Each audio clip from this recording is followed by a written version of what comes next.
Hello, good evening to all dear authors and invited guests.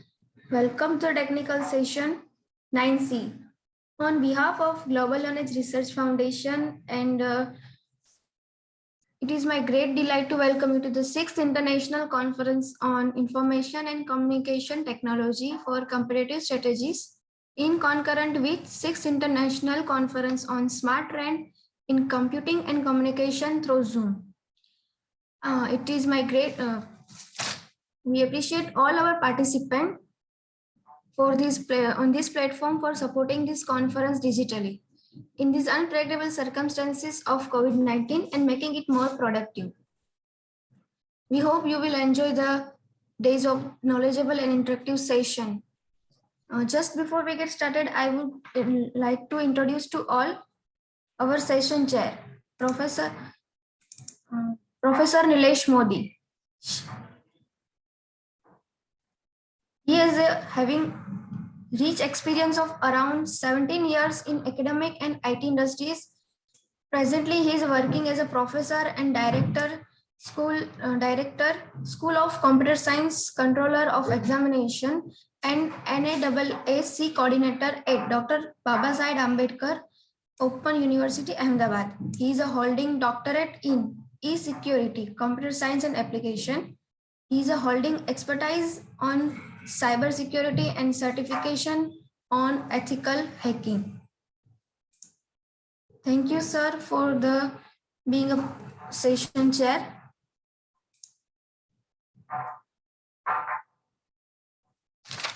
Okay, let's get started our technical session 4C. And also there is a special note for the presenter. You will be given 8 minutes for presentation and 2 minutes for question answer. On 7 minutes, I will raise a gentle reminder. So other participant must be muted during the presentation. So I would like to invite our first presenter.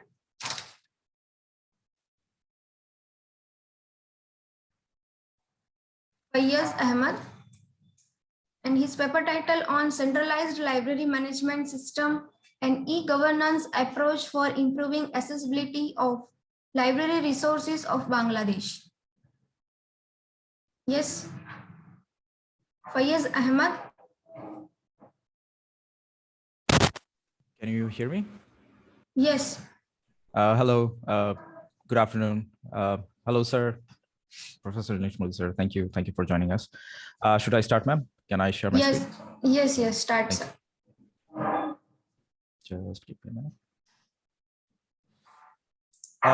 Hello and good afternoon. I'm Fayaz from Bangladesh. I'm studying at Independent University for my master's, and this is part of my research doctrine that I'm presenting this paper. My paper's title, Centralized Library Management System and E-Governance Approach for Improving Accessibility of Library Resources of Bangladesh. Our researchers, it's me, myself, Rupak Chaudhary, I think he's in the call, and along with us is Dr. Mahdi Hassan, who's like the professor lead for our university for Department of Computer Science and Engineering. All right, to start off, e-governance is becoming an increasingly popular and governments are leveraging information communication technology to improve the lives of our citizens. Bangladesh, with its digital Bangladesh vision, is digitizing key services for its citizens. So for example, the electrical bill payment and other utility services have already been transitioned to digital platform. So this was our research, which is the library. Libraries are vital cornerstones of any society and most reliable source of information. Throughout this research, we try to present a proposed solution based off how we can digitize this library management system, which is currently decentralized, and libraries do not have a central governing body that's managing everything. Looking up attaining and resources for Bangladeshi citizens is also a challenge. And the research paper basically discusses the problems faced by our citizens and National Archive to basically query resources that are available throughout the country, which we currently do not have the facilities for. So these are the key challenges that we have found out by throughout doing some extensive like talks with library governing managers from different universities, and also some key students and citizens that we have face-to-face interviewed and talked with. The challenges are physical. It's very physical and time-consuming difficulty faced by people every day just to find resources. So, give you an example. When someone tries to look for a resource, their only option is like to go to their local library resources and like either visit them physically or just call them and try to find whether the resource is available or not. There isn't any online directory that they can look up to, which is inconvenient for them, and they have to like waste a lot of time and research just to find a specific book or video or audible, like just so that they can learn from that. So the economic impact that people have to face for this is very tedious. Like people, rather than going through all the trouble, they just tend to buy the books or whatever resource they need. So it's very inconvenient, as you can see, where libraries are meant to like share the resources so that people don't have to go through all the trouble of buying the resource themselves. Also, there are difficulties for people who are living in the rural areas of Bangladesh. It's very difficult for them to gather and access the resources because libraries aren't very like sparse in those rural areas. So it's actually hindering their education and the development or the self-education that they can do if a library was nearby. So in those situations, that's one of the problems that they face. Difficulty in keeping track of resources by governing body, as we said. So for example, our National Library does not know which other libraries have the specific resources. Like for example, if any private universities or any schools that have their own library, what kind of resources they have, which they could have leveraged if they knew the information beforehand. So the proposed solution that we previously talked about, our proposed solution basically tries to tackle all these problems and come up with a solution that helps everyone. So we came up with this like rich picture and oversight diagram for what our solution would look like. So this is our library management system where every other libraries could integrate with the system through their web application, and where they can register and file their own library as a source of resource. Once the library is registered, it should all they need to do is export their library data through a standardized data sets called MARC. So MARC is a pretty standard data that's acceptable for in most of the library open source software that you can see, and also non-open source softwares.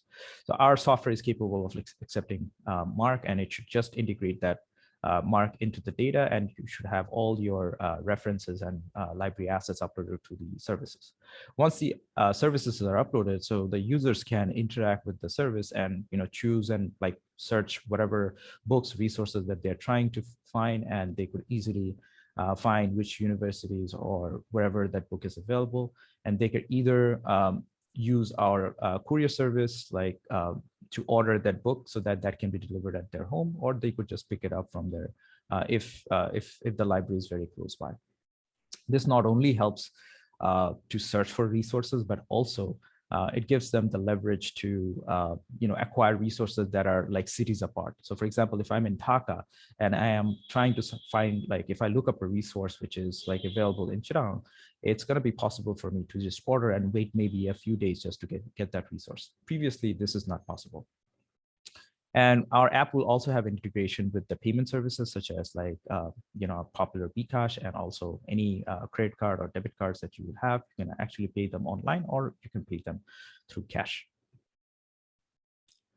Now, our research mainly focuses on the feasibility study of like how possible this endeavor for this proposed solution is. So we kind of like to look at two key aspects of the feasibility study, which is the financial and the technical feasibility. For the financial aspect, we've started off by taking in the exercise of like breaking our task using WBS. It's a work breakdown structure practice that that is followed throughout the industry to break out your entire project task into different aspects of the project. And based off of that, we we came up with an estimation of 1,560,000 taka, which is going to cost you to create this entire library management system. I have given a detailed diagram of the entire task breakdown and where we have allocated individual resources based on the researches that we did in our local BD jobs community for developers, designers, project managers, and architects. Basically, we allocated those resources to individual tasks that we have found out in our in our planning exercise, and we mapped that amount of like task duration it will take, and basically mapped them with the resource to come up with this cost estimation. And we came up with a total of 1,560,000 taka. So this is the exact summary of that, which basically is the top-down layer of the work breakdown structures that we have like outlined. So as part of the financial feasibility, we also had to like calculate how much feasible this is in terms of return of investment. So what we did was we did the cost benefit analysis, where we took an estimation, development a cost, and we, based on standard practices throughout the industry on how much similar software takes to maintain for servers and those costs, we came up with an estimation of 108,000 taka per year annually. And we considered a small discount factor every year that we would be providing, that the client can be providing to the servers. And based off of that, we also assume that we will have a growth of 10% every year. Our initial assumption is that we will, in the first month, we will have at least 1,000 transactions. Based off of that, we see that we reach a break-even point by 2.5 to 2.7 years. And basically that's our ROI. And this is a 6-year span where we calculate the payback analysis based off of the findings of this chart, and the cost benefit analysis provided, like it proves that we will be getting our return by 2.5 to 2.7 years. Now we take to consider the technical aspects of the project. We basically take a look at the SWOT and the PESTEL analysis. So these are the key aspects that we found for our technical aspects of marketing that we need to do for the software. It will be a centralized process. Like for some of the strengths are basically centralized process is going to be easy to govern, easy to physically maintain, and save a lot of time for people if we develop the software. Opportunities are, for example, no other system exists with similar solution, good demand for a system like this. Bangladesh National Library is looking to implement such a system. So we had a chat, as I previously mentioned, with people in management, with different libraries and managerial people higher up. They kind of like informed us that National Library is looking for such a solution. So this is basically a good, direction in the right sense. Some of the weaknesses are possibly policy change that might change some of the financial things that we calculated. It's going to be difficult to identify the challenges of such a system would face unless we implement that. Also, some of the threats may be staying within budget may be challenging because job prices and developers costs change every single day. So prices that we have listed might change based off of like future whenever the project gets started. If not completed, it might not have a good quality, and also there is a potential that competitors might outbid us. Like whoever starts the project, there might be competition around that. So we also carried out a PESTEL analysis. So these are some of the highlights for the PESTEL analysis that we did. So the political aspect is, for example, our project is usually dependent on a policy being there for institution and libraries to mandate the use of the software. Without that, I think there isn't going to be enough incentive for libraries like public university libraries are not going to be incentivized to use those libraries, and those are the like the resources. I mean, they are highly rich with the resources that others can facilitate. If those university libraries do not integrate with the software, we won't have much resources to go around with. So that's one of the key challenges. So there needs to be a policy so that all universities are required to use this software. The economic aspect is like based on people spending and how much they want to spend, whether the 50 taka per day does make sense as a service charge or not. We would have to look at once this gets implemented. So these are some of the key assumptions that we have taken, like the task. Hello, Fayaz. Yes. Sorry for the interruption. Sure. You have left 1 minute for presentation. Okay. I'll try to wrap up. I'm really nearly there. Thank you. So these are the key assumptions that we have taken. The task breakdown exercise was carried out with a research group that we were basically me, Rupok, and Mali sir, and some of the involved personnel from the library management group kind of like did the task breakdown exercise. And that's basically the estimation that we came out with. So real developers who are going to actually work in this project is going to have a different set of estimations. So the timeline that we have initially proposed, the ROI that we have estimated might set off based off of when this project is actually being developed. Also, as I mentioned, we have assumed that we will have an initial transaction of like 1,000 transaction per month. This could be a far-fetched estimation, or this could be the transaction could be a much more based off of like how the project is marketed and how successful we are getting people to use this application. Similar transaction, we also considered a growth of 12%. This might be variable. The 12% we came up with is based off of industry standards for similar software that were developed, for example, Foodpanda and other food delivery services that recently have populated in Bangladesh. So we kind of like took their estimation and applied to our project. We did not consider other costs such as like office bills, employee reimbursements, and stuff like that. So those will add to the projects as well. We also assume that the government would be facilitating like making an incentive for other universities to use this application. But that's one of the other assumptions. In conclusion, this paper basically highlights some of the problems Bangladesh citizen faces, and which requires library as a library management system as their resource to find and get those resources. We proposed a solution that tackles these problems. We performed a feasibility analysis on the proposed system to highlight how feasible the solution to develop the system is. We also highlighted the assumption we took in our research. So like we said, a real world example might be, very far different from what we have estimated. We believe, but still we believe such a system is very required for Bangladesh citizens, and we think our research may help in this endeavor in the future. And that concludes my presentation. Thank you.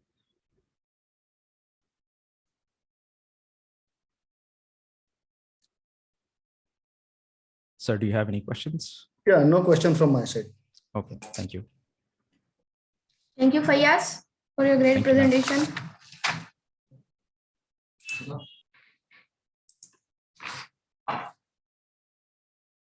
We are moving forward to our next presenter. And sir, just one question, please. Nilesh, sir. Yes, please tell me. Sir, there is one presenter from previous session. She is absent in previous session. So can you allow to present her presentation in this session? Yeah, please.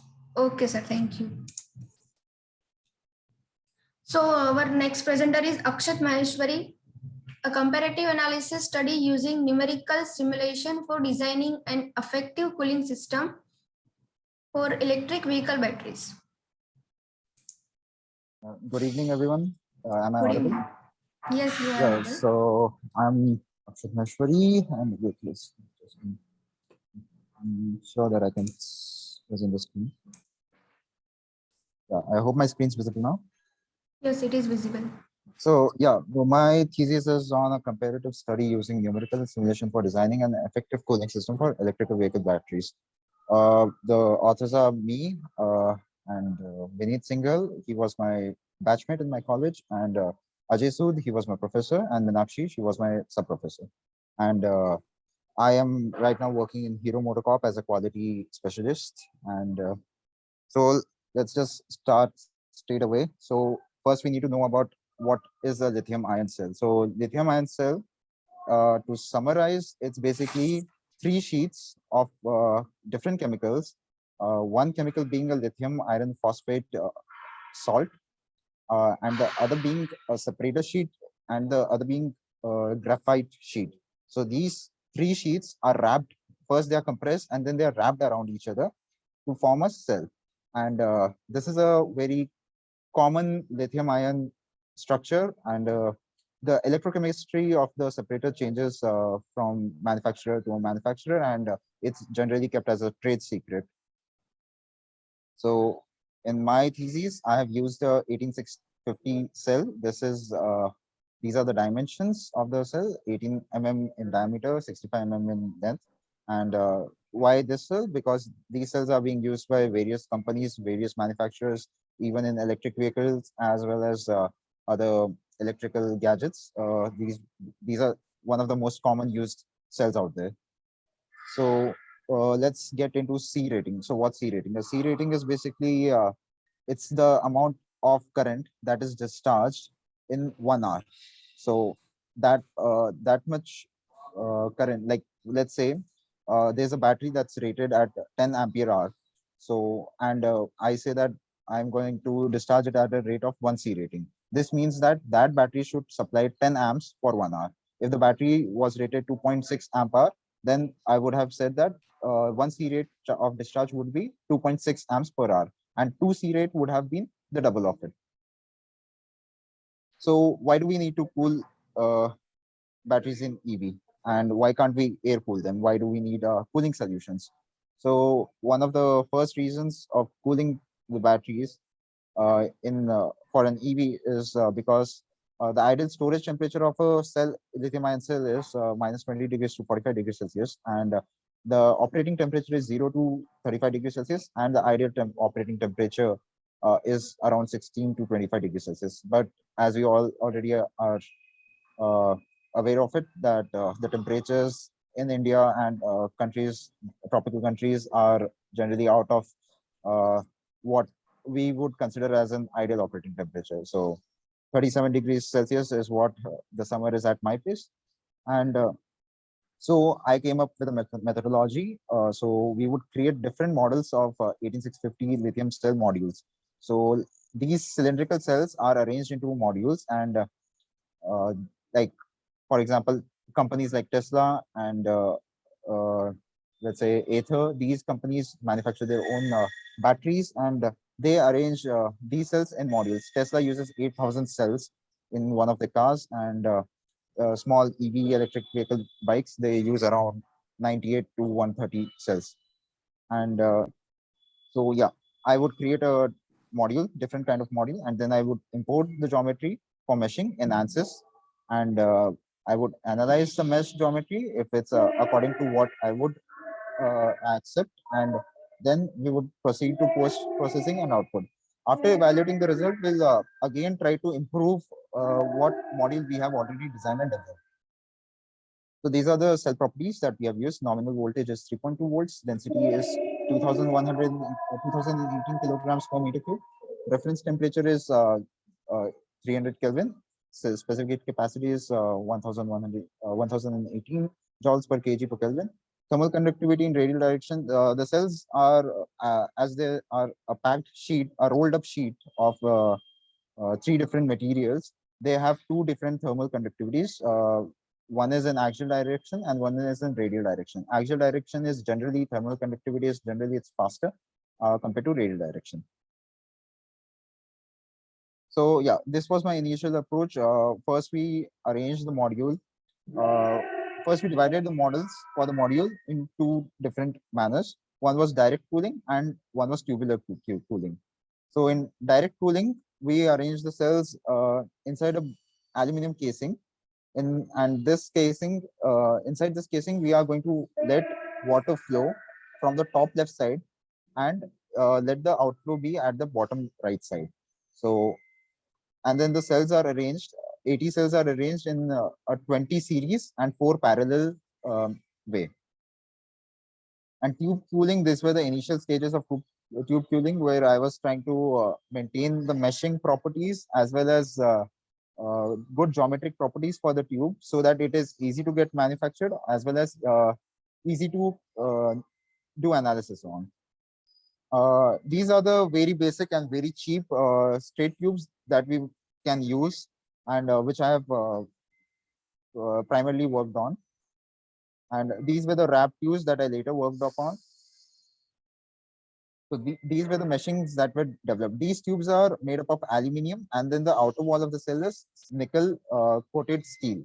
So these are meshed upon thermally to make a thermal structure so that we can transfer heat from the cell to the tube, and inside the tube there is water flowing. So from the tube to the water. These are the basic boundary conditions. The inlet mass flow rate is 0.015 kilograms per second for direct cooling and tube cooling respectively. And all the cells are considered as constant sources. For this, the main reason why we considered them as a constant source of heat generation was because in cases of 1C and 2C discharge rates, the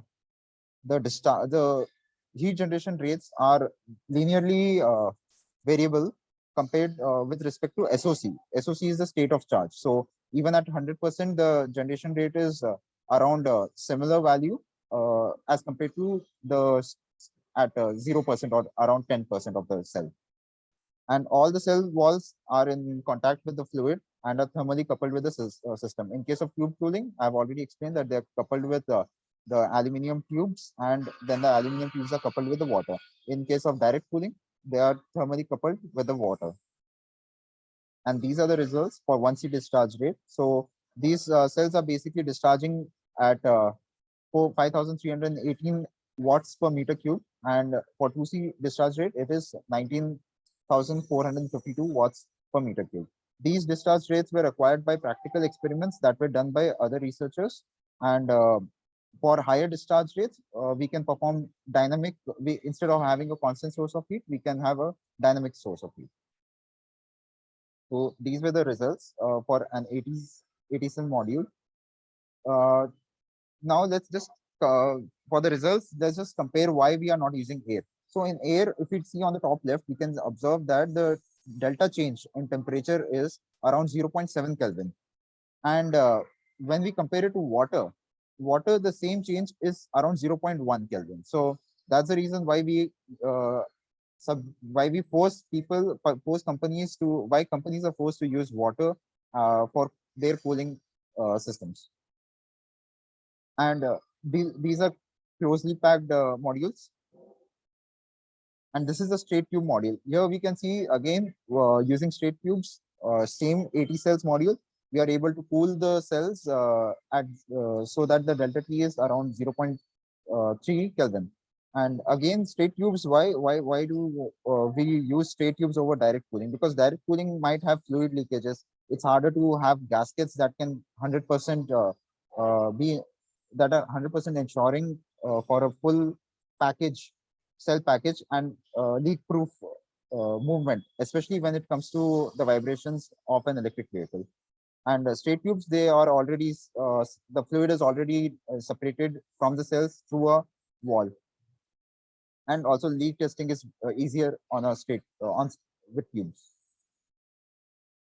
So these are the results for 2C discharge rate. The cells are being discharged at 4.6 amp hours in this case. Hello, And, Akshat. yeah. Yes, you have left 2 minutes, 1 minute, sorry. Yeah. So here again, we find the difference to be very less compared to air, where we found around 1.2 degrees Celsius difference. And these are the basic improvements. I'll just go through it, go over it. So the improvements that we can make are that we can use a multi-scale, multi-dimensional ANSYS inbuilt module to simulate the electrochemistry of the cell, so that we can get more accurate results in case of heat generation as well as cooling.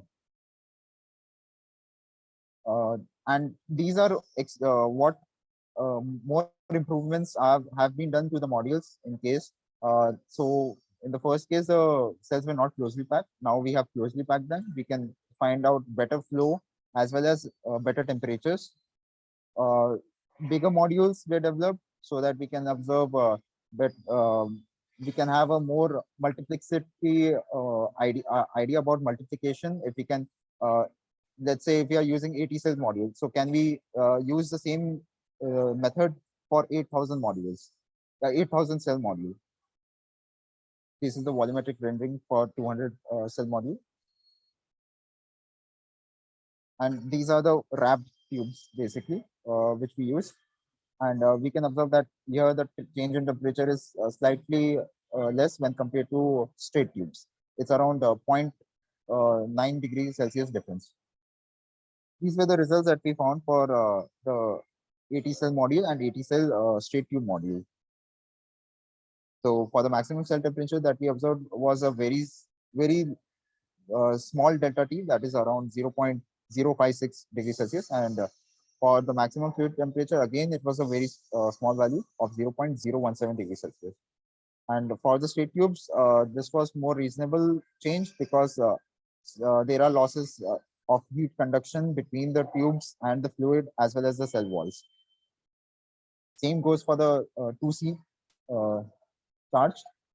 And to conclude, these were the basic two approaches that I have used and we used to basically, first thing was that we can help manufacturers do simulations quick, as well as help them find effective solutions for cooling, as well as faster solutions, because we are not simulating the entire ECM model, electrochemistry model of the cell. We are just using the constant heat generation rate. And when there are startups, company startups, they really cannot afford that much infrastructure, computing power to calculate the entire electrochemical model of the cell, as well as 8,000 cells modules. So this one helps in multiplying as well as finding out prototyping changes during the prototype stage.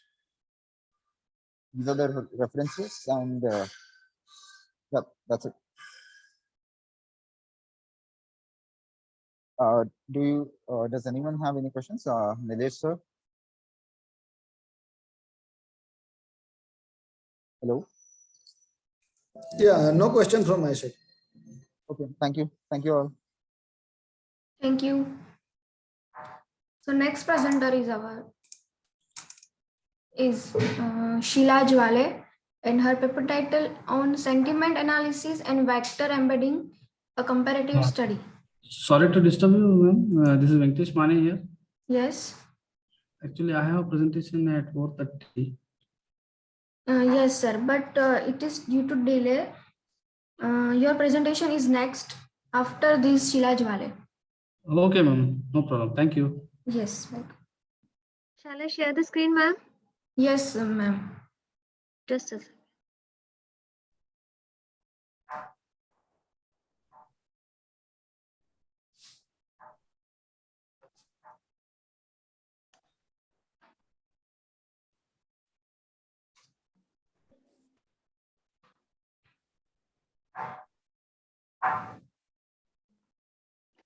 Okay, so my paper ID is 365. I'm Sheila Jwale from Mumbai University. So my research title is Sentiment Analysis and Vector Embedding and Comparative Study. So presentation layout is introduction, followed to that objective, then literature survey, proposed work, and the conclusion. So what's in sentiment analysis? As the name reflects, identifies an opinion or an intent or an attitude or a consent towards the things.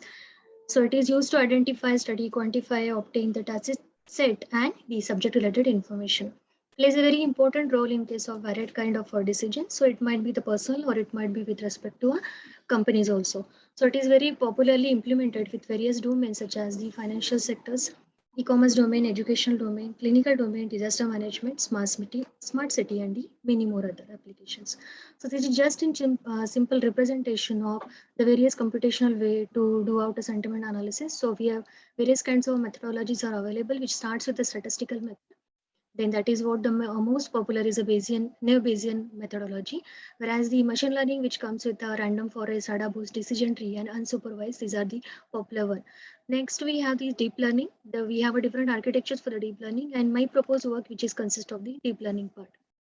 Along with that, the constraint-based, graph-based, and the capsule network. Now, the next part is general sentiment analysis. It's an we can say it's a pipeline or it's a procedure to get those particular sentiments or the class of that particular sentiment. So, which is starting with the raw text. So, raw text might be in terms of like the reviews that we are getting from the Amazon, or it might be Kindle, or it might be any e-commerce sites or any hospital reviews are there. So, that becomes what our raw data. The next part is we need to convert those raw data into a meaningful words, or that can be called as in tokenization. So we're going to be applying out a multiple tokenization techniques, and we are converting those sentences into the tokens. Now, when we are going to be converting those particular tokens, now these particular tokens we need to convert out into a particular format that can be understood by a machine. And that is what we have in the important part is an embedding, which is the vital and very much essential in terms of doing out the work from the machine. And that is nothing but what we, in this case, we are going to be applying out the deep learning. So when the embedding is comes in a picture, so it is going to be what representing out those tokens, out those particular meaningful words into an the vector fashion. And this is what a motive in terms of understanding these embeddings.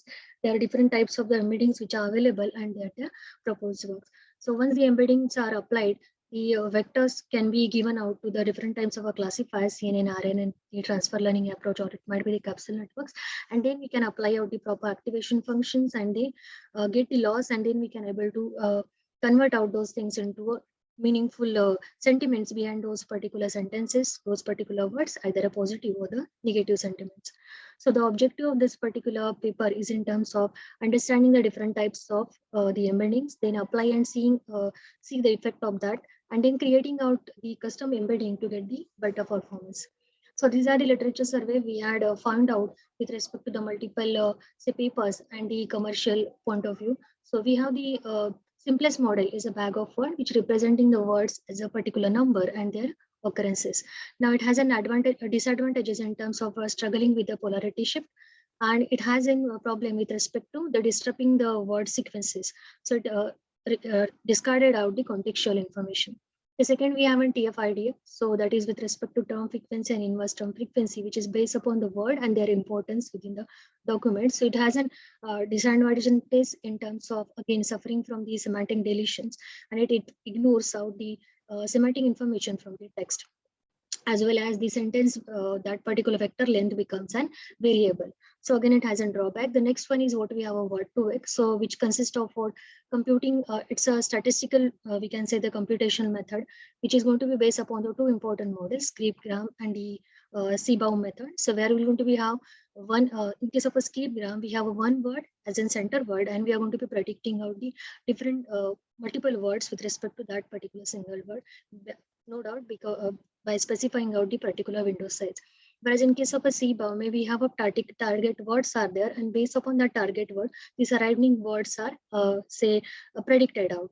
So these are the simplest model, but this particular model, which is fails to handle out the out of word vocabularies.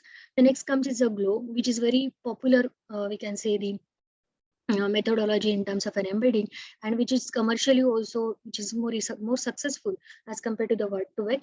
So it is global, which is going to be what we can say that it's a global co-occurrence matrix, contains the statistical amount of co-occurring events for every word coupled in a different context. So it is maintaining the context also. So it represents out a matrix which is going to be representing out the words and their vector representation.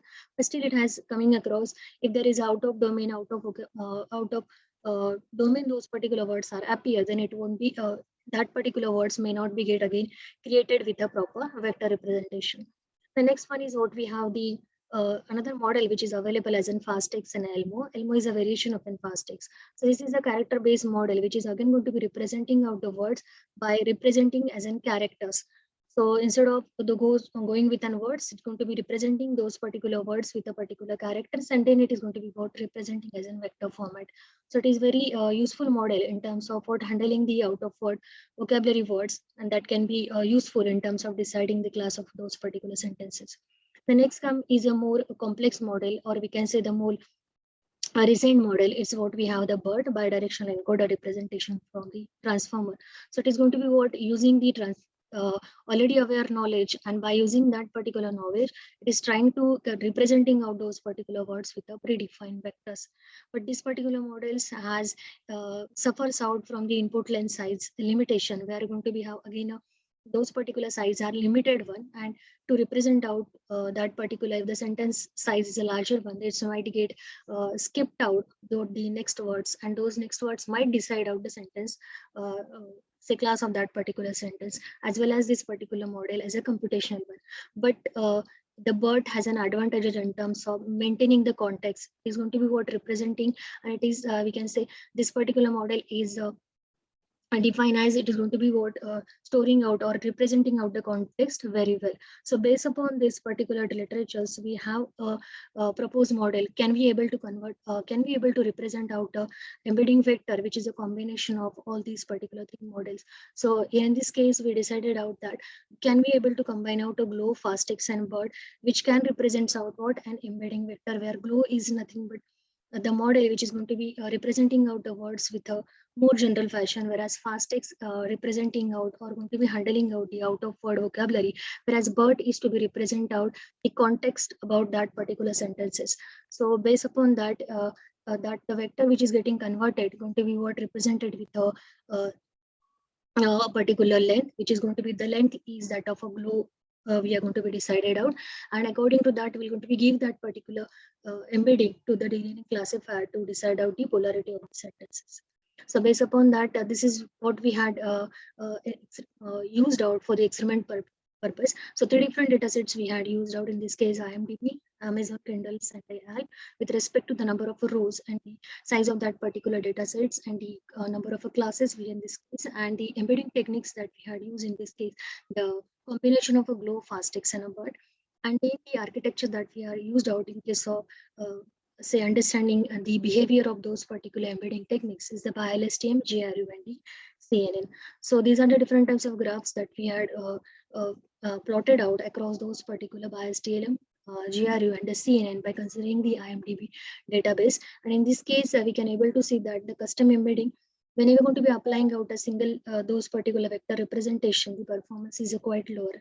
Whereas in case of a custom embedding, the performance reaches up to more than 85%, which is across these particular three models. And same way, when you applied it out for the YARB dataset, again, YARB dataset is in this case we got the accuracy towards greater than the 55%. Again, for the Amazon Kindle databases, we got the dataset accuracy is more than 75%. So these are the different graphs which is representing with respect to these models. So analysis on about the comparisons with respect to this vector embedding, it maintains the context of the sentences with respect to those particular custom embedding. It solves the problem of out of word vocabularies, whereas this effective embedding in turns reduces the number of training parameters for the deep learning architecture, and that is actually we need in terms of reducing the training time of those particular models. So in short, the conclusion for this, as in for a sentiment analysis, the deep learning architecture vector embedding provides a very crucial one, and with the custom embeddings, we can get the better result as compared to the individual embedding models. And these are some of the references. Thank you.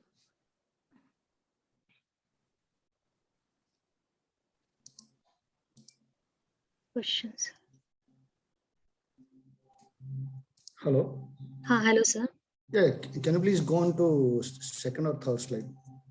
Just a second, sir.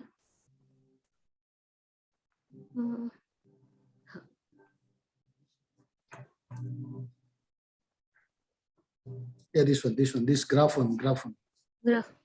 This one. So what exactly you want to say that computational ways for sentimental analysis? I mean to say, how can we perform out the automatic sentiment analysis? Can you please give me some example?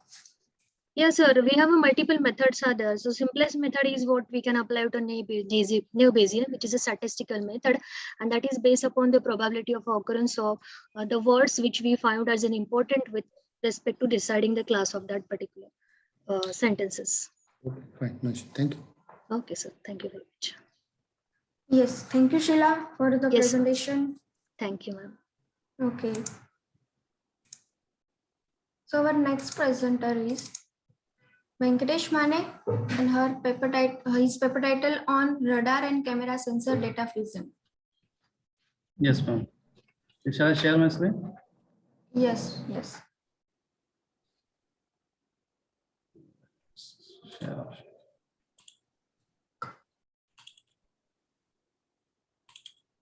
Okay, is my screen visible, sir? Yes.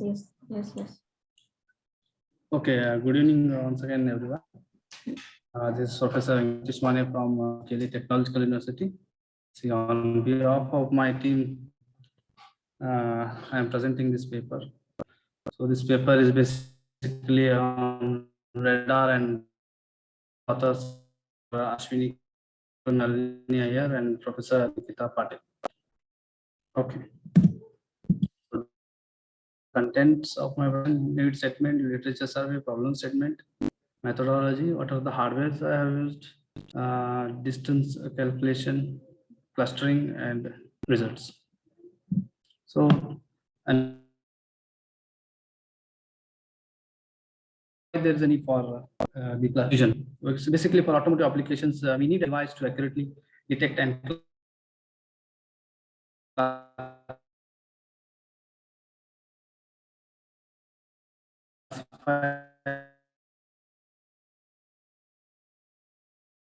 the objects that approach the data from multiple sensors. So in this paper, we are taking up the radar and the camera, fuse the radar and camera data so that to obtain the best results. Okay, best results to irrespective of the external parameters.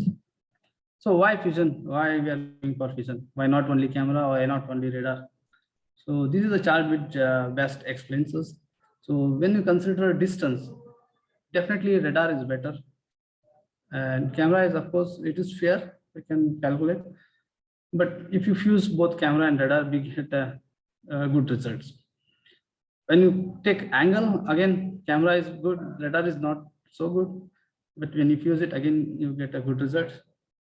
Same case with a velocity. When you take velocity, radial velocity with camera, it's not good, but radar you are going to get a good results. So we fuse it.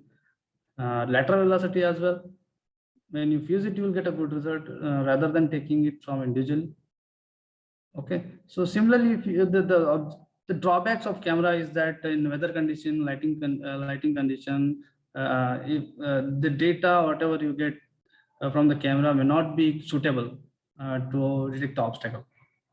So camera is always better in such case. Okay, so that's the reason we go for this data fusion, camera and radar data fusion. So these are the literature survey. So in the first paper, that is radar vision fusion for object classification. So in this paper, what we infer is a multiple layer in place learning the MILN.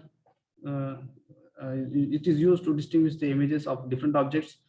So in the second paper, where deep learning based radar and camera sensor fusion. So the proposed camera radar fusion net with automatic learning that learns at which level the fusion of the sensor data is most beneficial for the detection.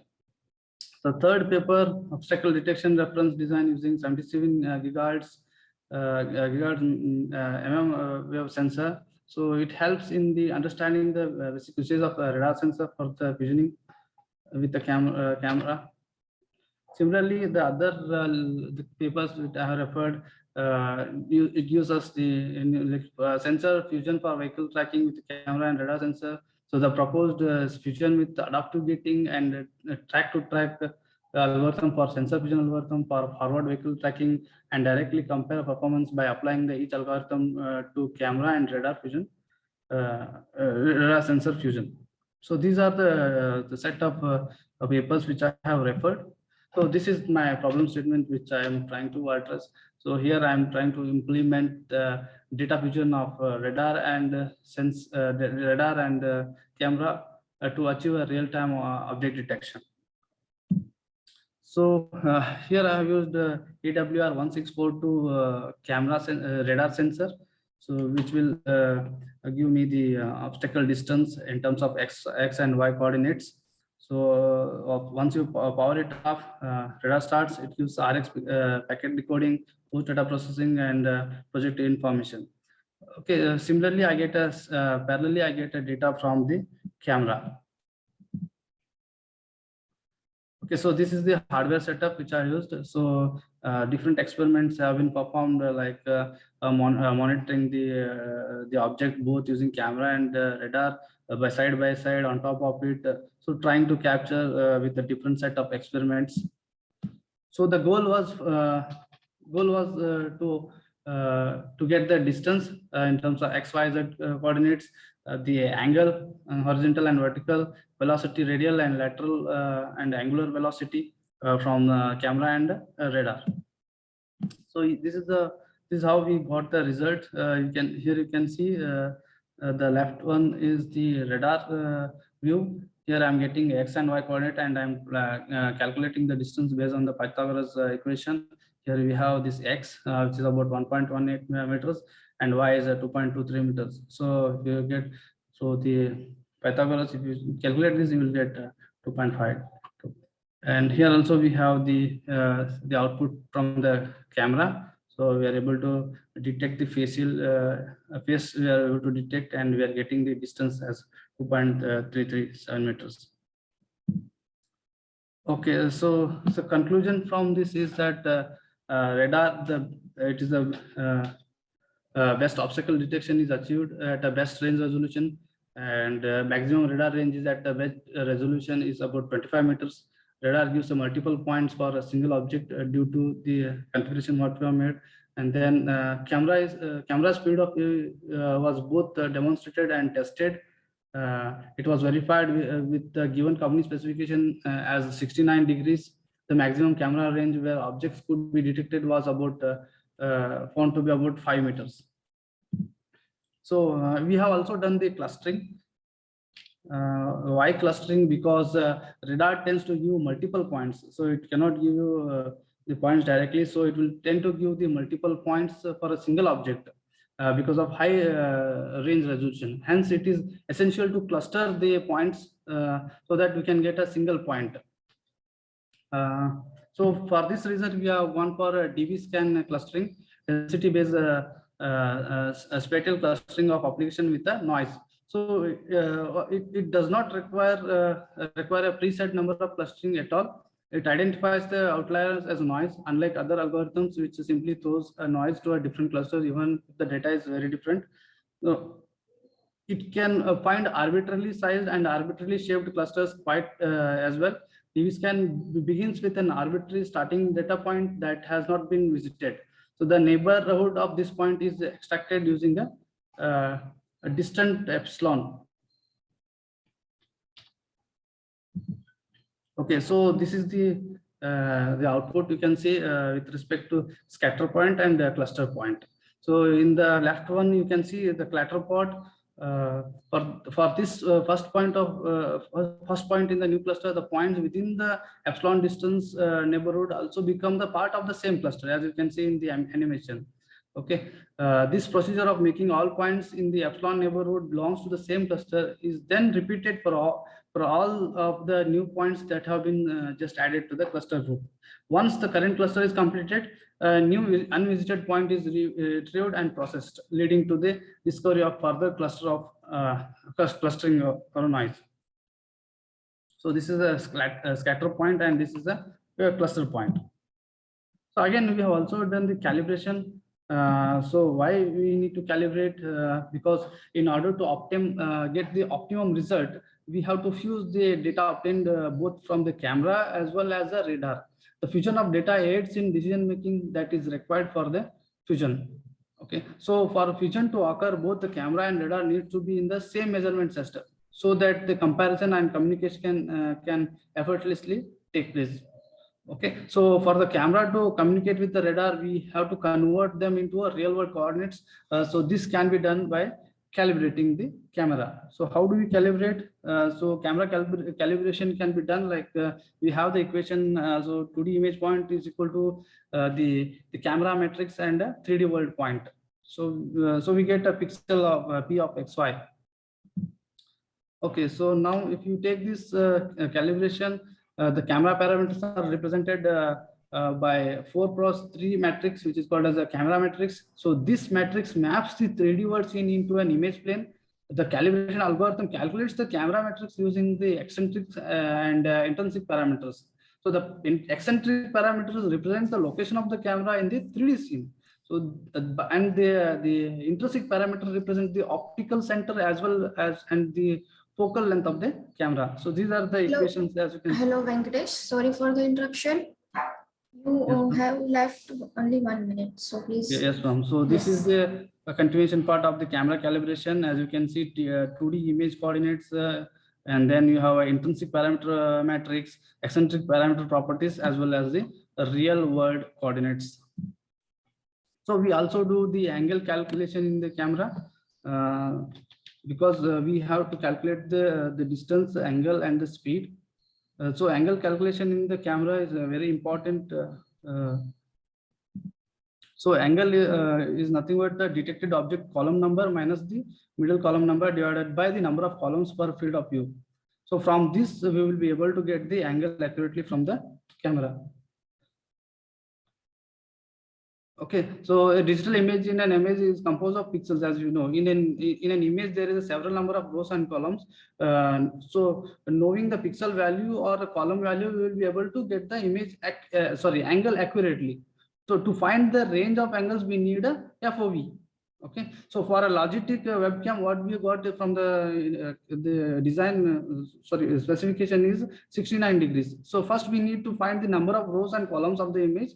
For this application, we have 480 by 640 as the resolution. So this is the output, as you can see. So for a 0 degree and for a 20 degree angle. So when a person is there at center, so that is nothing but a 0 degree. So if so, the maximum range is about 34.5. Plus 34.5 on the right side, and left side we can take it as a minus 34.5. So this 69 degree is given by the Logitech camera as per the specification. So similarly, we also calculate the velocity based on the same discussion what we had. So these are the results. What you can see, I will just play the animation.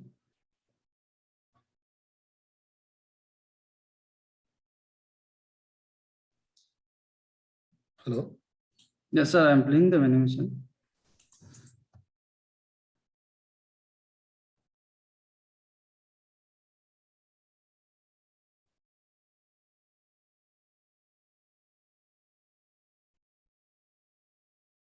Okay, so once the scattered points are collected, and by using clustering, we use DVC clustering. Okay, sir. Thank you. So, any questions, sir? No question from my side. Thank you, sir. Thank you very much.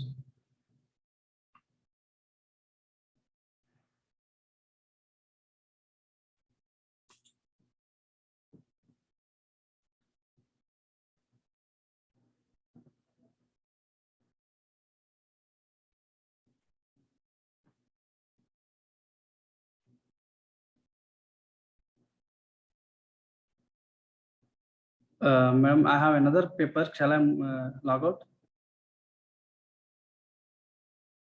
Or is this the same link? Hello? Yes, sir. Am I audible, sir?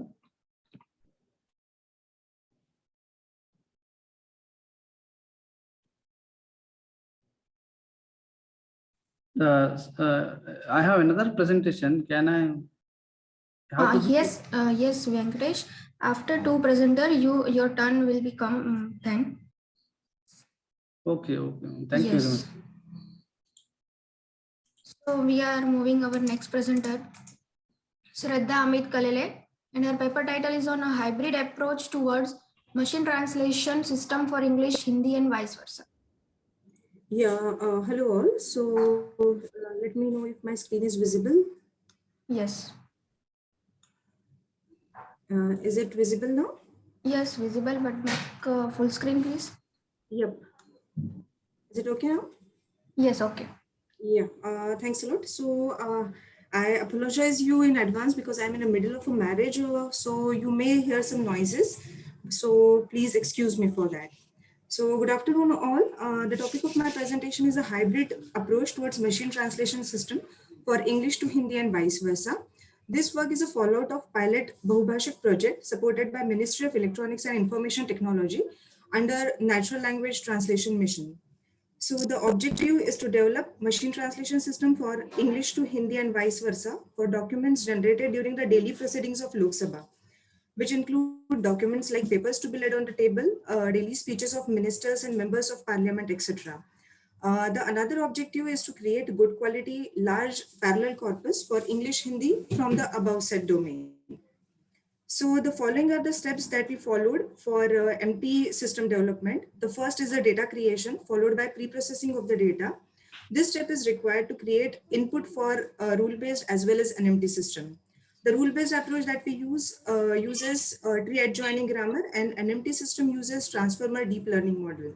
The generated output of both the system is evaluated using subjective and automatic evaluation methods, so that we will discuss later.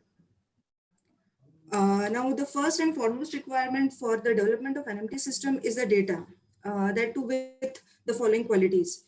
First, it requires the data that we can say a parallel data, an authentic, clean parallel data, that too with large quality, that too in large quantity, sorry. For Indian language, very less data is available with above mentioned quality. So thus we decided to create our own data from scratch. For this purpose, we have chosen an untouched domain of Lok Sabha daily proceeding. Kindly mute your mic if I think somebody is speaking. Okay, thank you. Yeah, so to start with, we have decided to create the data Hello, from scratch. Venkatesh. Please. Hello, Venkatesh.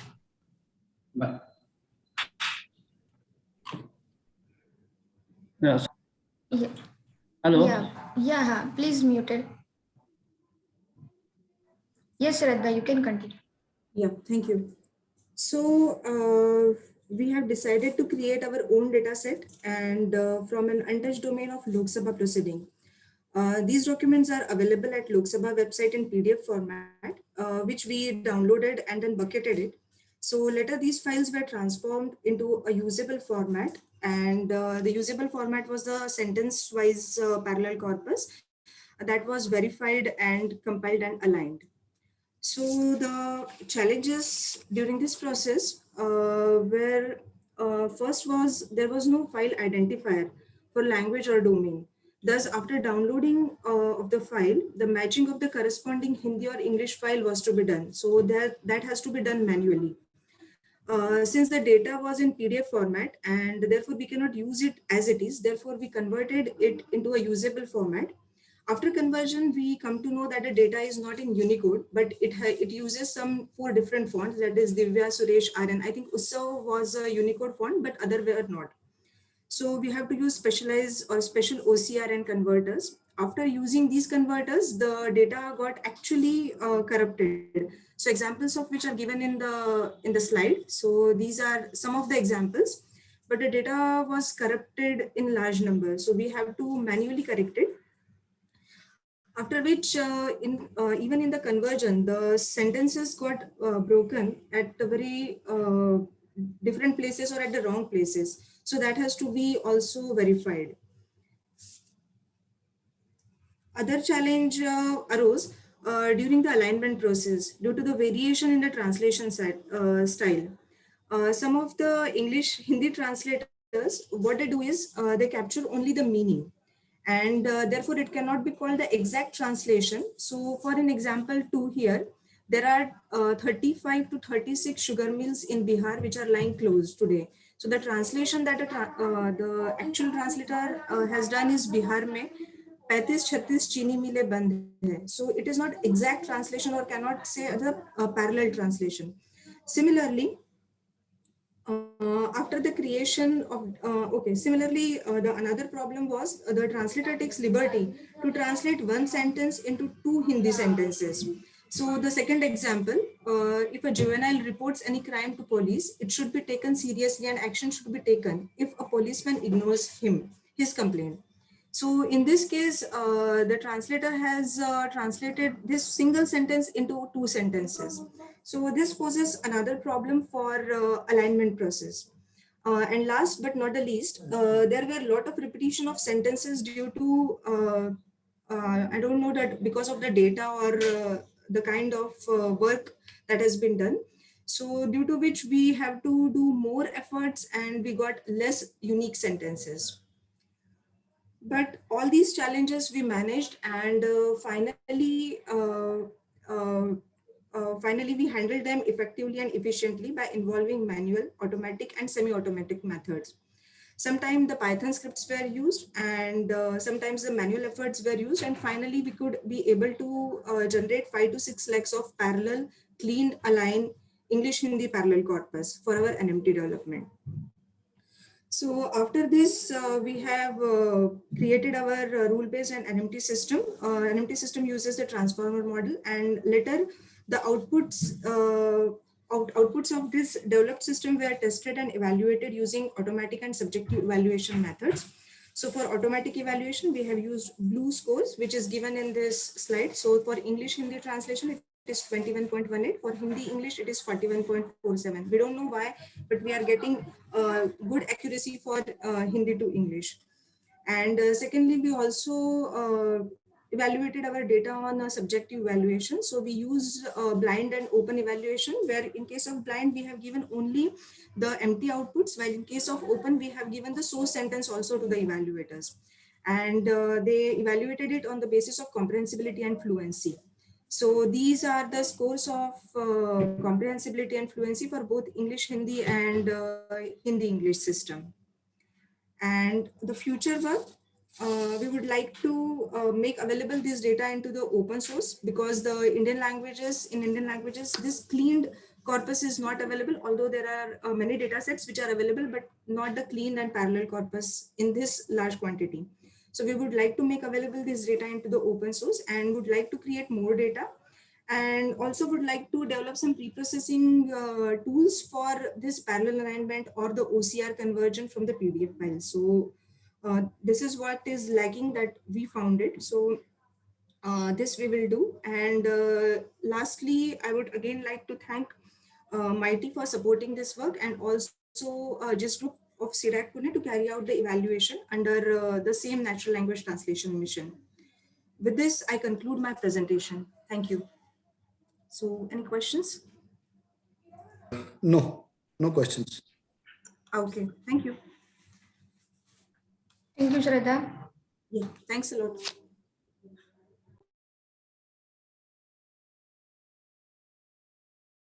Our next presenter is Venkatesh Mane, and his paper title on model-based design technique to monitor vehicle exhaust emissions.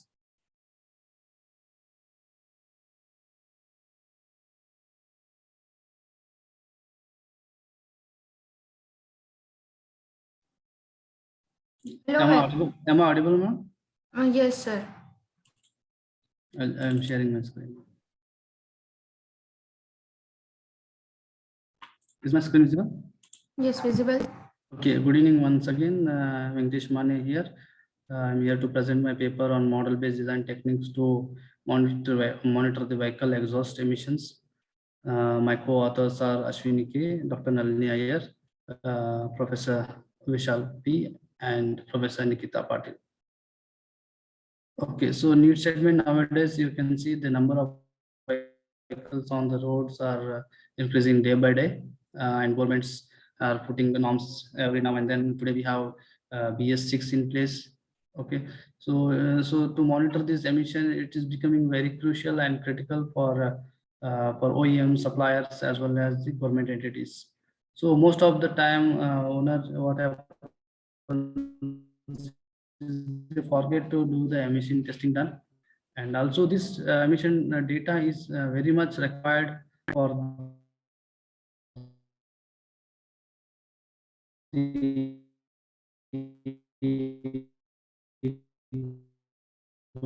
government. Hello, Venkatesh. OEMs and suppliers to. Hello. Hello. Audible, ma'am? Hello. Hello, Venkatesh. There is some Yes, disturbance in your voice. Now, No, not clearly audible. okay. Now, madam. No, sir. Hello. Hello. What about now, madam? I have some Yes, Wi-Fi. yes. Now it is audible. Okay, so the problem statement is to design and implement a system to monitor the emission online. So for this, there are three things what we have included in our paper. One is the model-based design technique, okay, and then the IoT part. So sending the data to the cloud part, and then processing using the low-cost hardware like Arduino and Raspberry Pi. So the advantage of model-based design technique is that like we have a tools like MATLAB Simulink, and there are many other industry specific tools to generate autocode generation. Okay, so autocode generation is you don't have to write any code on your own. So you have to just focus on the algorithm rather than writing a code. Okay, so Simulink provides that environment, and we can make our algorithm in the Simulink environment and generate autocode. Okay, that is the one good thing about the model-based design technique. It is also easy to test and debug once you come out with your algorithm, and it's also portable. Portable in the sense if you develop an algorithm on the Arduino platform, that can easily ported to the other hardware like Raspberry or any hardwares. So no need to learn any programming language.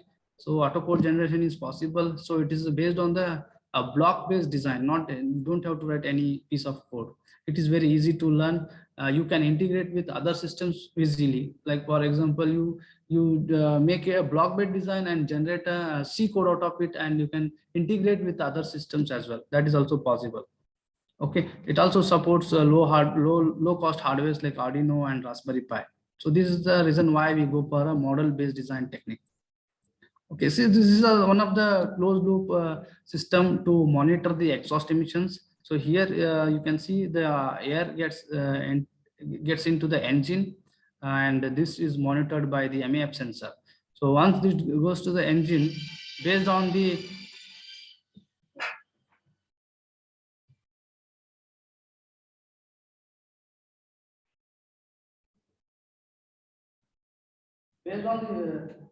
the amount of air getting in, the ECU will control the fuel injectors, and the feedback for these the ECU is the oxygen sensor. So these are the two oxygen sensor.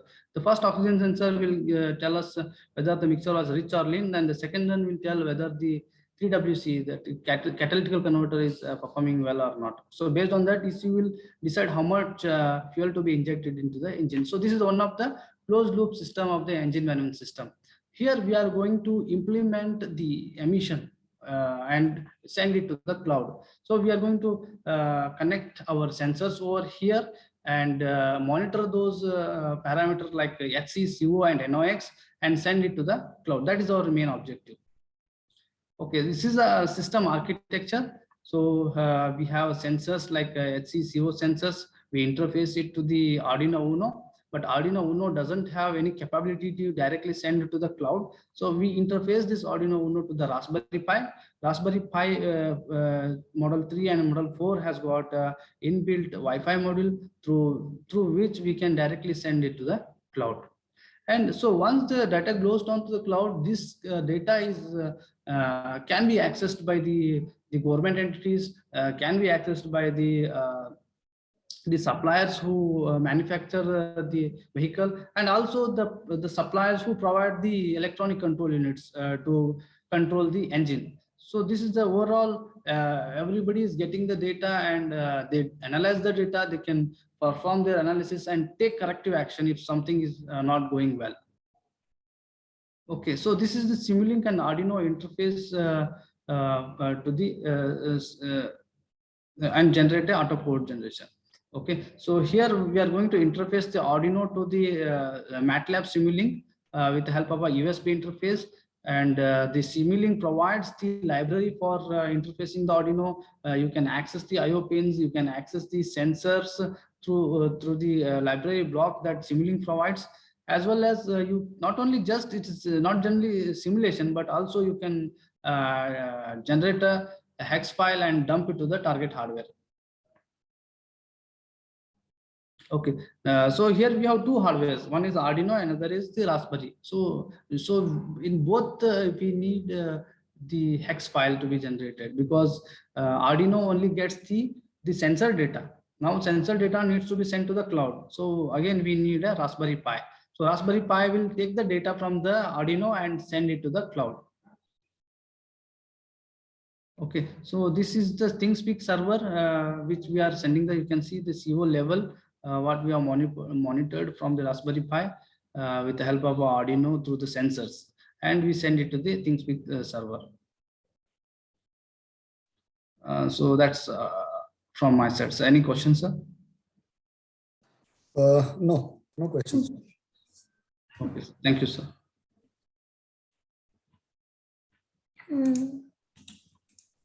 Yes. Thank you, Venkatesh. Ma'am, I have another paper. Yes. I have another paper, an IoT-based smart parking system. I think you have on in my session 2 paper. Okay, another is there, ma'am. IoT-based smart parking system. No. Okay. Yeah, Ashwin R. Yeah. Yeah. This? Yes, Okay. ma'am. I am also author. I am going to present that paper. Okay, right. So, behalf of Ashwin, you are present, right? Present. Yes, ma'am. Okay. So next is your. Shall I present, ma'am? Yes, present. Just a second.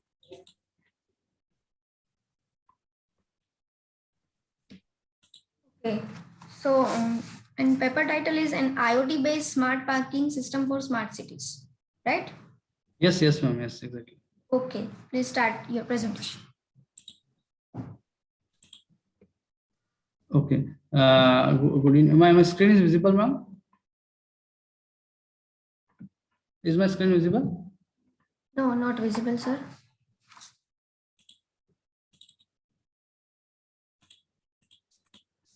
Okay. Now, ma'am? Yes. Okay. Good evening once again. This is my third paper. Actually, I am the co-author of this paper. On behalf of Ashwin, I am presenting this paper. So here we have another paper on IoT again. So IoT-based smart parking system for smart cities. Okay, my co-authors are Ashwin K, Nalini Iyer, and Raghavendra Shets. Okay, so why there's a need for an IoT-based parking system? Nowadays, the number of vehicles are growing every day.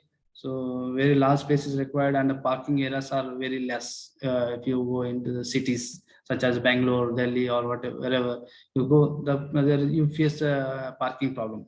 Sometimes what happens is the owner of the parking vehicle parks them in a wrong place, which causes the problem for other people. To overcome this problem, the concept of parking management system is developed so that there is more space for the vehicles for parking even in the less area. So we will see how this is achieved. So the problem statement is to design and implement a parking management system using a microcontroller based system. So the real motivation is to reduce travel times, fewer bottlenecks, quicker incident response time, reduce safety related incidents, on time arrival of goods and people. Okay, so our objective is to effective security system, easy maintenance, user friendly, cost effective, durable, and marketable.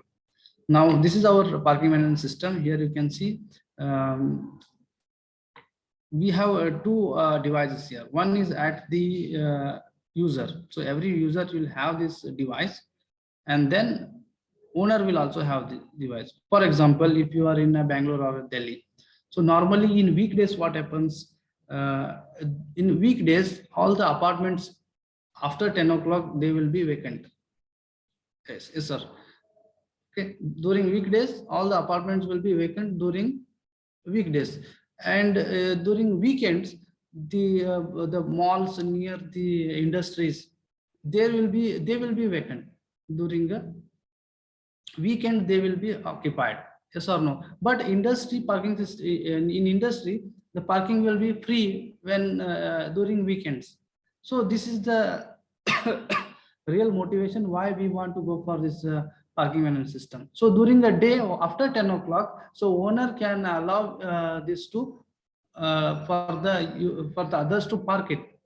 Okay, and also the same case at the near the industries. So near the industries, during the weekends, the parking lot will be free. So during that time, they can allow the others to come and uh, park their vehicle.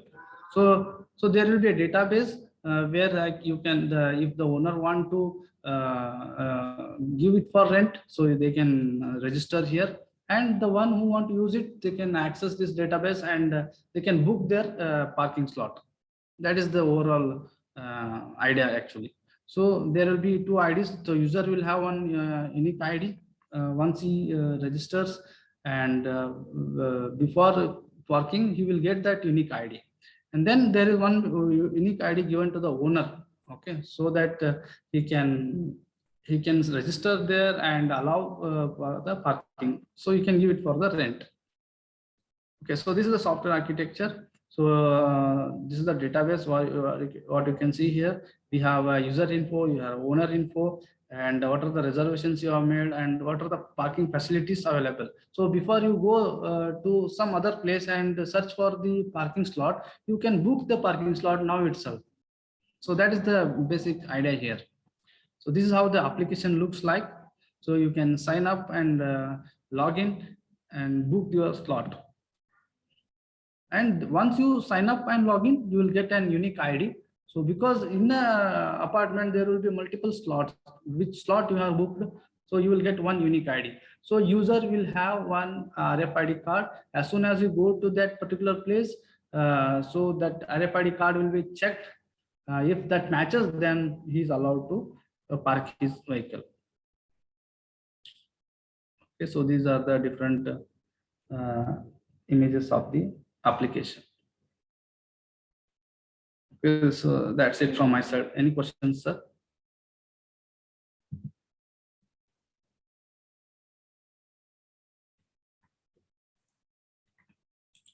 Hello.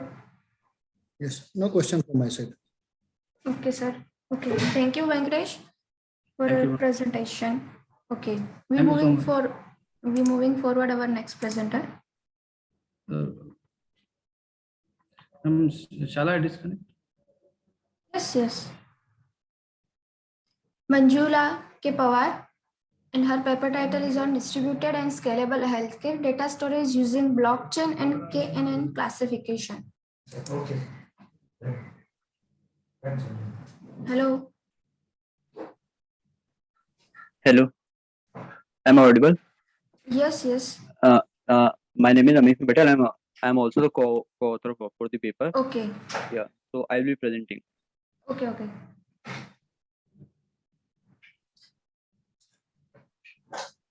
Okay, please start your presentation. Yeah, can you see my screen?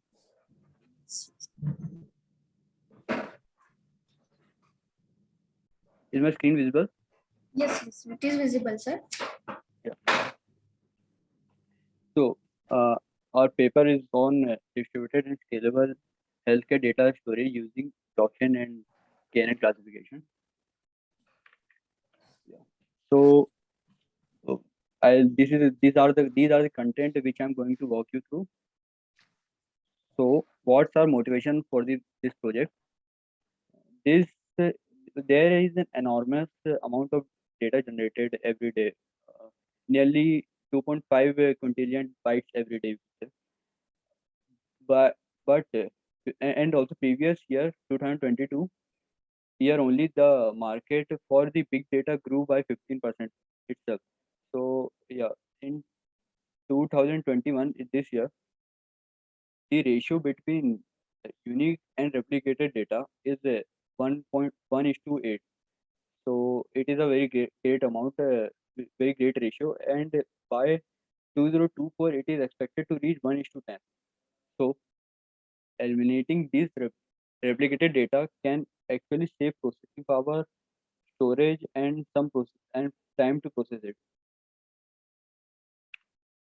So need of AI in healthcare. Why we need AI in healthcare?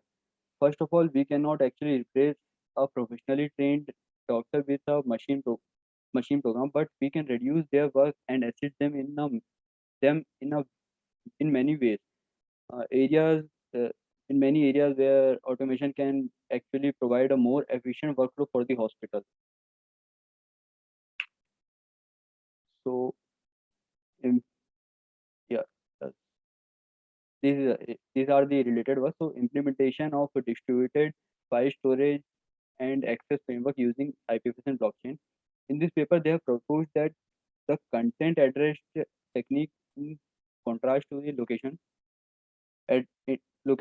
addressable address for the access of transaction using IPFS network, the peer-to-peer network. So yeah, in the second paper shows that an innovative IPFS-based storage model for a blockchain.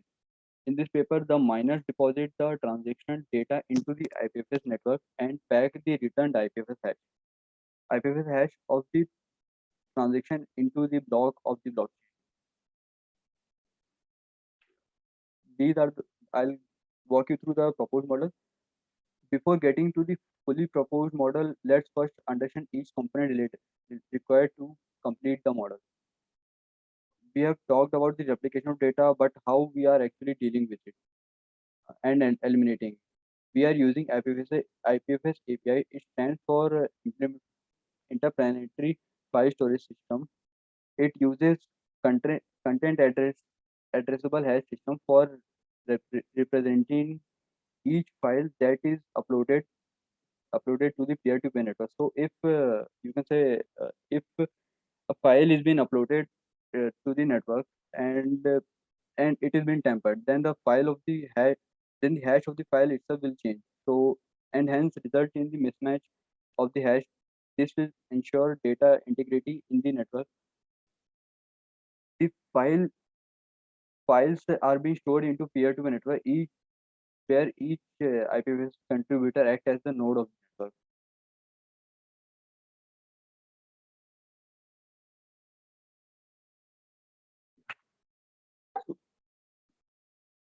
network. Yeah, let us understand the blockchain we are using. We are using Ethereum network. Why Ethereum only? Because it has the capability to run smart contracts on it, and being a blockchain, it has a better security, immutable and has the capability to run decentralized application much faster than the proof of work consensus algorithm with like bitcoins and all. And because it is the proof of stake, it uses proof of stake consensus algorithm, which takes less power and all. We trained a ML model we splitted the raw data into 80% as the trained data and 20% as the text data. We splitted them into these ratios randomly. We fetched the trained data into the untrained model and validated it using the trained data. Yeah, so we have used KNN classification. But KNN, K nearest neighbor, it stands for K nearest neighbor. It is one of the simplest machine learning algorithm based on supervised learning technique. KNN algorithm assumes the similarity between the new data and the available data, and put the upcoming new data into the category that is more similar to the available categories. So this is how algorithm works. For data classification, we choose the raw data as the input data for our first algorithm. We split the raw data into 80% as the trained data and 20% as the test data randomly. Then we pre-process the trained data. Then we pre-process the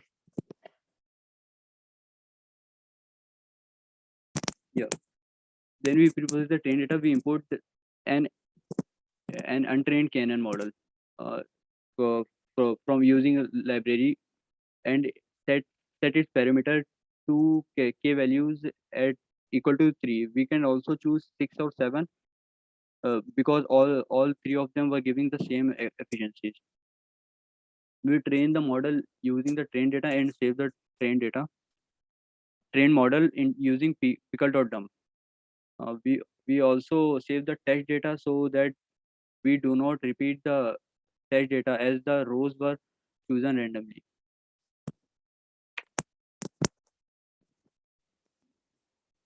So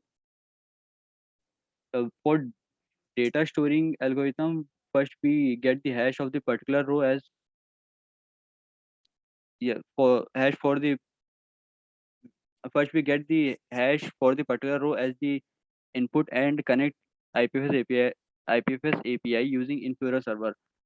This server I ran on port 5001, but actually you can also run on any other port also, but except 3000 and 5000 because it is already occupied.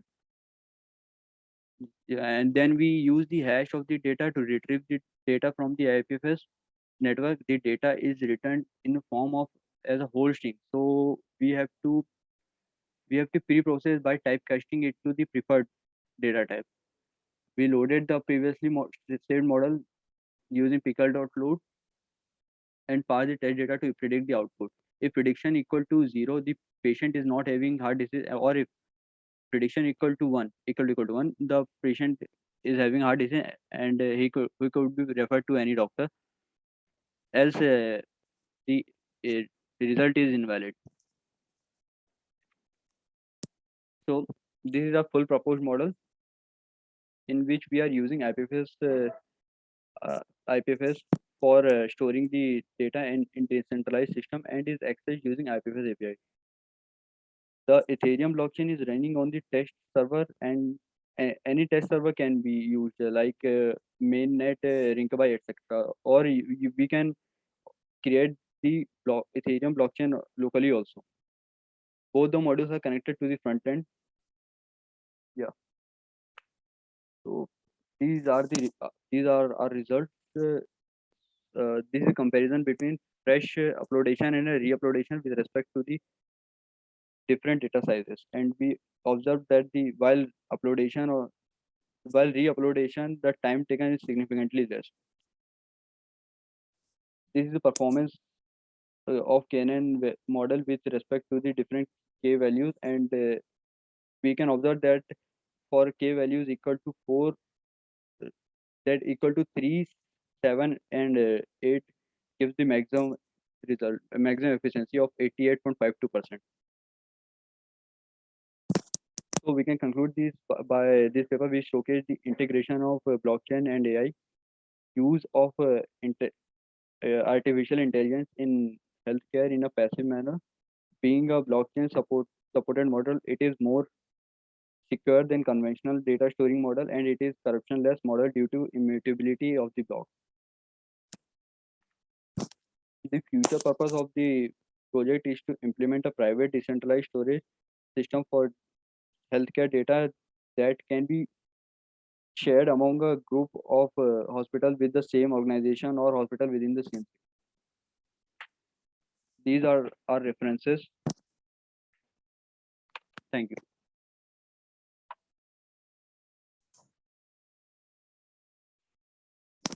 Sir, any question? No questions. Thank you. Thank you, Amit. Okay, our next presenter is Rosepreet Kaur Bhogal.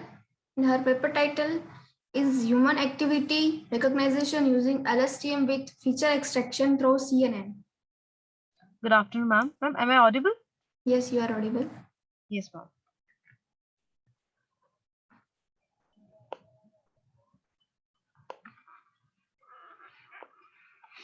Okay, very good afternoon to all of you. Today I'm going to present here the presentation on my paper, that is Human CNN.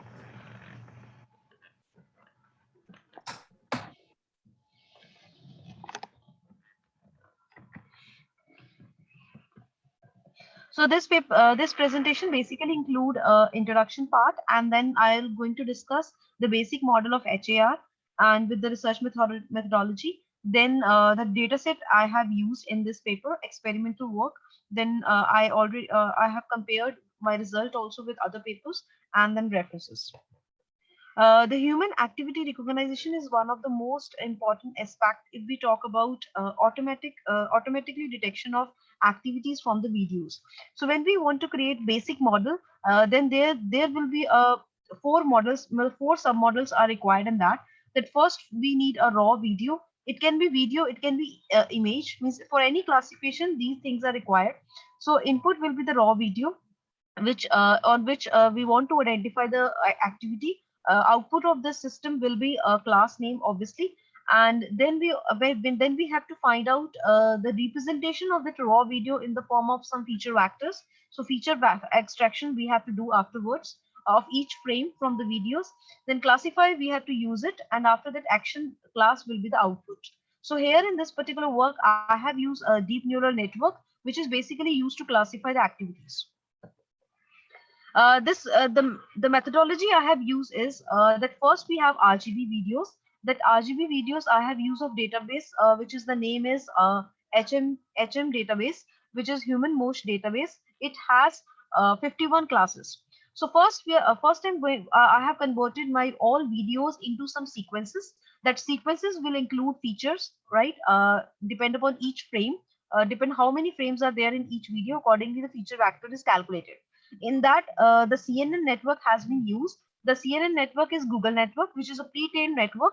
The last 4 layer of Google network has not been used here in this, but other layers has been used to calculate the features. After calculating the features, we trained that particular with that feature, we trained LSTM network. LSTM network, why I prefer, because LSTM network is a short-term memory based network.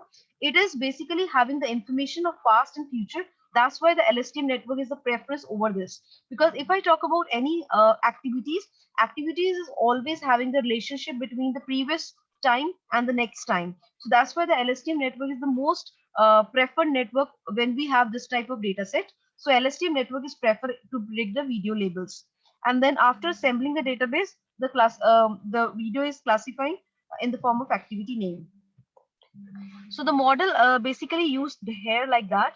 So input will be the videos, video frames, and then I use here Google network, which is pre-trained network used to calculate the feature.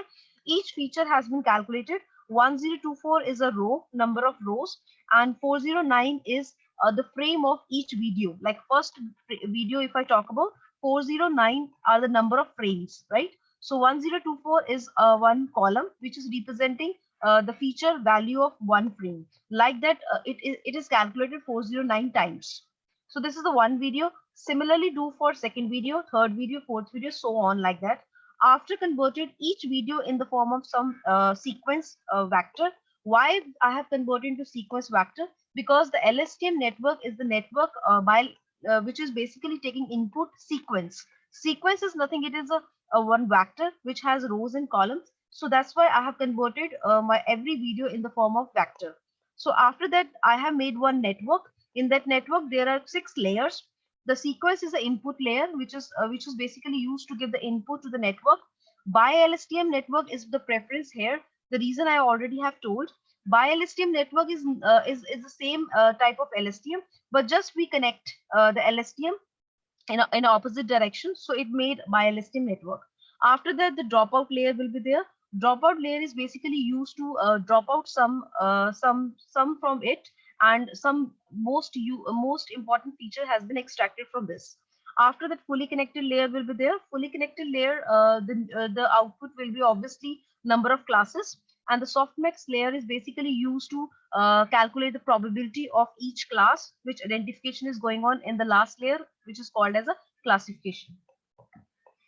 So the database has used in this particular is a Human Motion database, which has 51 classes. I have given the result on 10 classes as well as on 51 classes. So in this database, 101 clips are there, approximate, and 6,766 video clips are there, right? And activities are 51. name of the activity is a 51.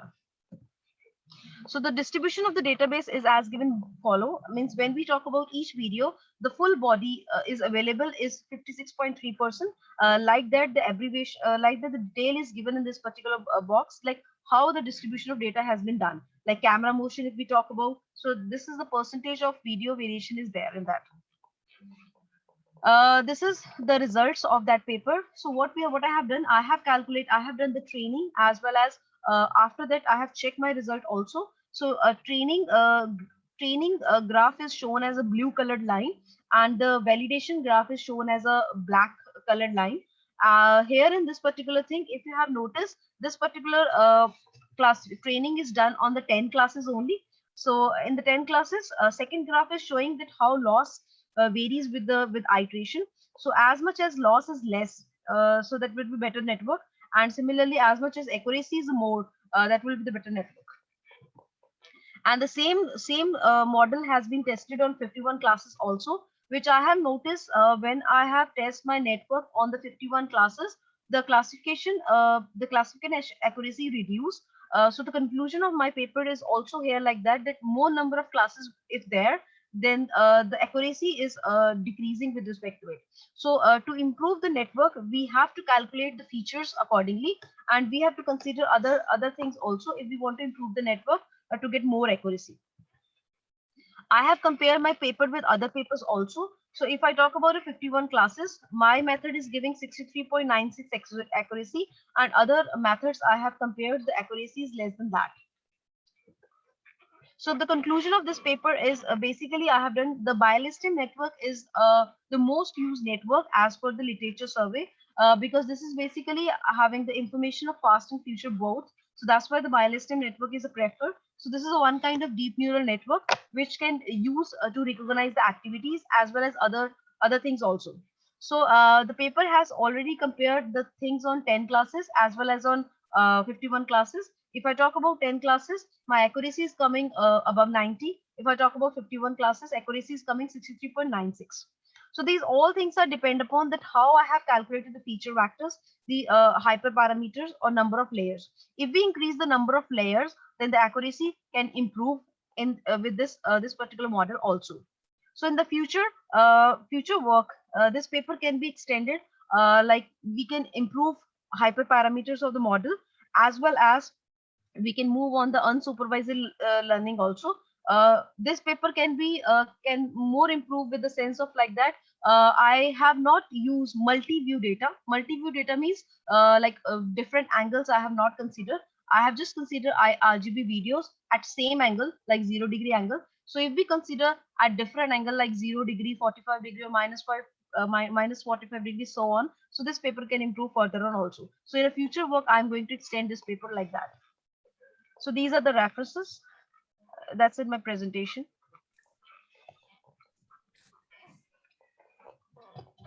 Thank you, ma'am. Thank you, Rosepreet, for your presentation. Yes, sir. Have you any question about this? No question. Okay, sir. So thank you. So all the presentation is completed. So I would like to invite our session chair for the session remark. Sir, please give to your remarks for this session.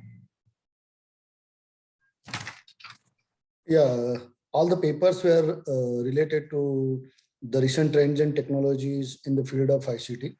Okay, and all the researchers have carried out various things related to means research in the field of mobile technology, security, and all. So I appreciate their work, and I congratulate them for their presentation. Thank you. Yes, thank you, sir. Thank you very much to our authors for their great presentation and for their great contribution to this session. And also I would like to thank our participants for being a part of this international conference. I hope this session was informative enough to all. All the presenter would be getting their digital certificates within 2 working days through email, and further all the papers are already forwarded to the Springer publication, and publication will be live within 5 to 6 months. So please kindly cooperate with our conference team. On behalf of Global Knowledge Research Foundation and team of ICTCS 2021 and team of SmartCom 2021, I would like to thank our chair of the session, Professor Rilesh Modi. Sir, here is your token of your appreciation.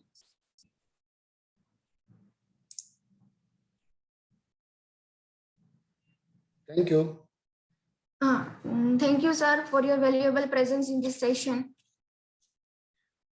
And the end of the session, I request to all, please turn on your camera to keep a good memory of this virtual conference. Sir.